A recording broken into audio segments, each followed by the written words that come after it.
And now, a few words on the subject of Tchias HaMesim, the revival of the dead. Let's not confuse the 2 points. Tchias HaMesim means when the soul will come from the afterlife and will be restored to a body, a physical body. That's what it means. Now, if Tchias HaMesim is later or earlier, we're not going to go into any details right now. But there is a separate period, Olam Habo, that's the Sugi and the Alma, that Olam Habo is immediately as soon as one dies, he goes to Olam Habo. And there is the Tainig HaGodel, Ho'idon HaGodel, the Tainig HaMiti. It's the greatest pleasure that HaKadosh Baruch Hu could think of. But there's one pleasure greater, and that's Tchias HaMesim. Tchias HaMesim is when the soul is reunited with the body. Not all those who have Olam Habo will be worthy of Tchias HaMesim.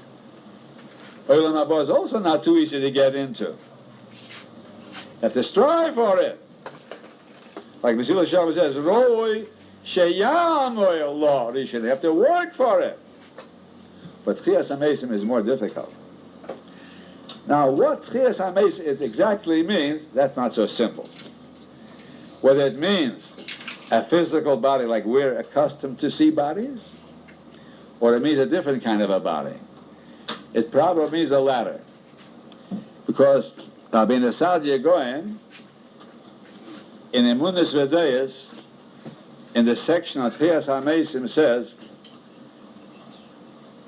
there's a question brought up, will there be grass and plants in the time of Tchias HaMesim?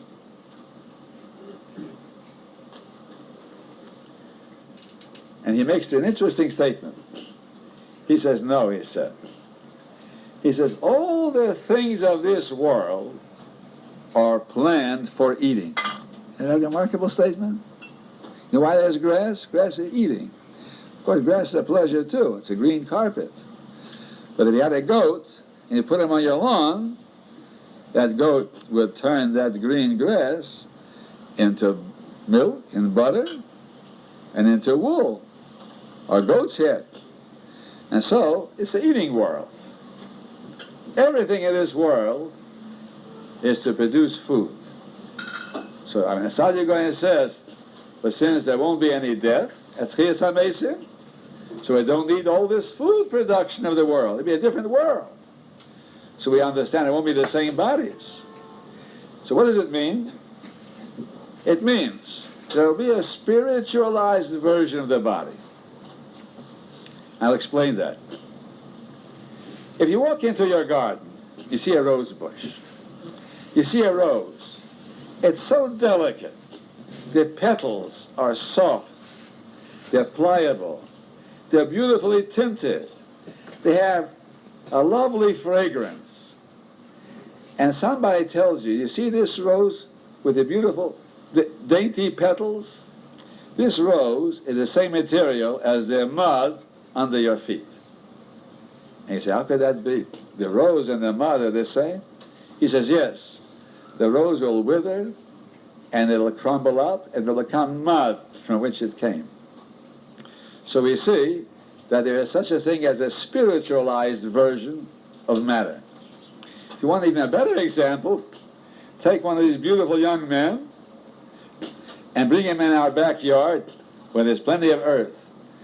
And we say that's where it came from.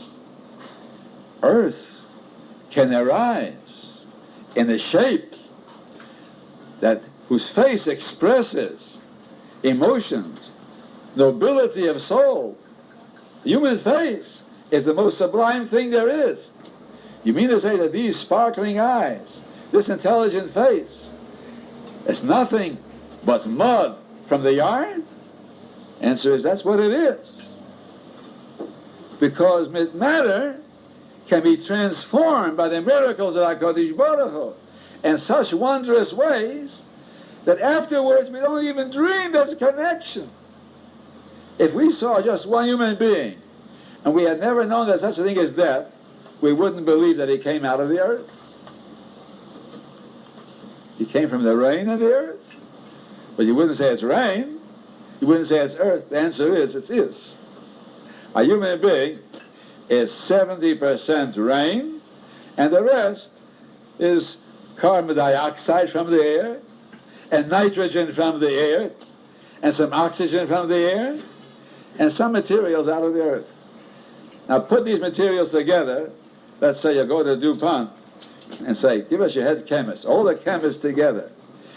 And not to make a human being. Manufacture one flea. Not a flea. Manufacture a wing of a flea. You couldn't do it? It's impossible to imagine. There are hundreds of thousands of steps of metamorphosis necessary to transform a piece of earth and some water into an organic thing of such complexity as a human being. So just as we see today that there is a spiritualization of matter into forms that are so far removed from ordinary matter that we don't even dream the connection. Only chemists tell us so. A chemist say you're so much sulfur, you're so much potassium, you're so much carbon, you're so much oxygen, they can boil you down to about 15 cents worth of chemicals. They used to be 15 cents. Now the prices are up a little. We give 25 cents worth of chemicals today. But it's hard to believe. The truth is, it's a miracle. It's very difficult to believe.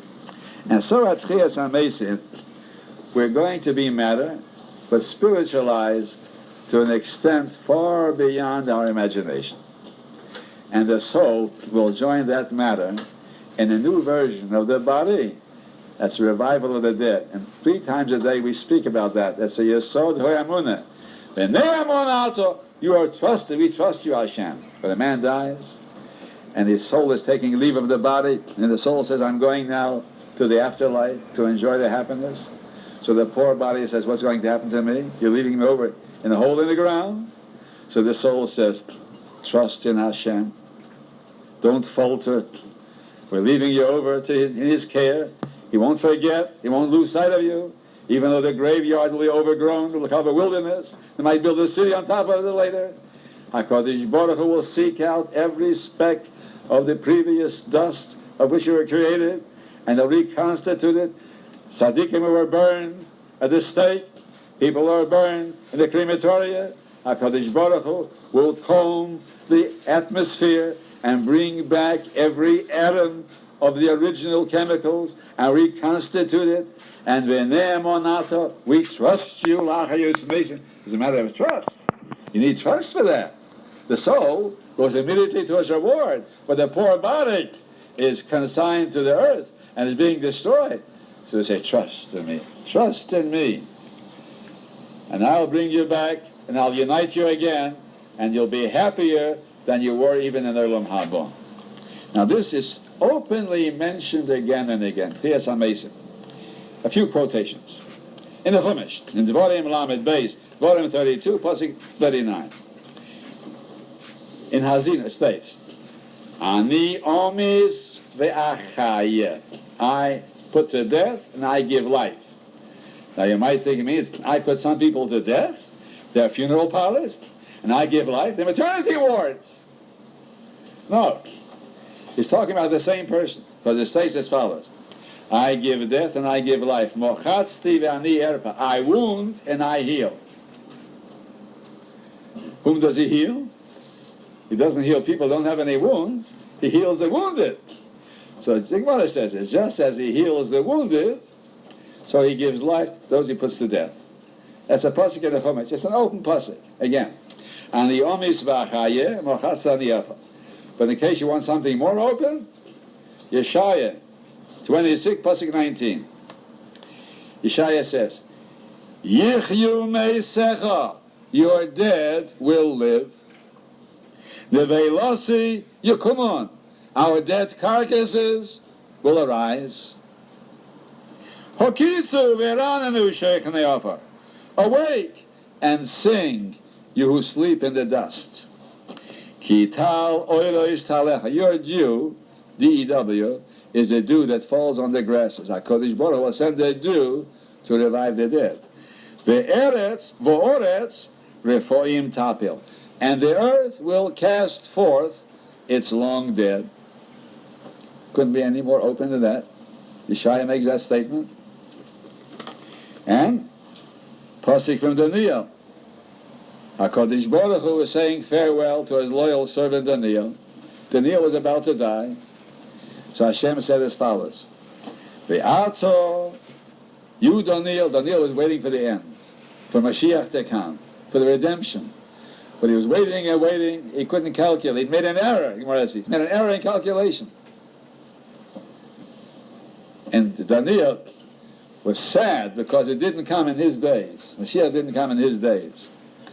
So Hashem said, Daniel, your time is up.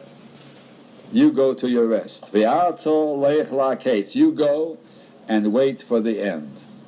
V'sanua, and you should rest. I mean, you should rest after death.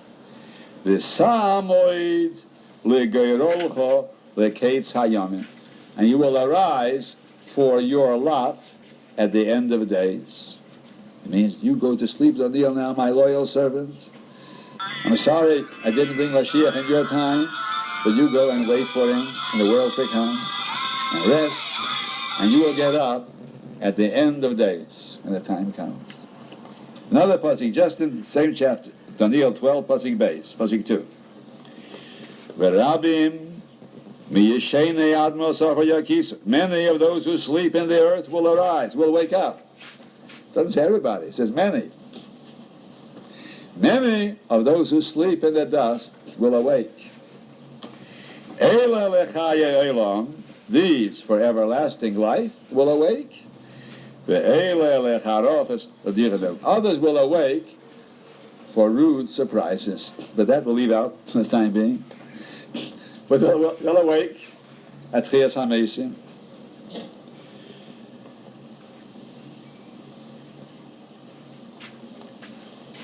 Now I have about 3.5 pages to go yet, and I didn't finish the first page.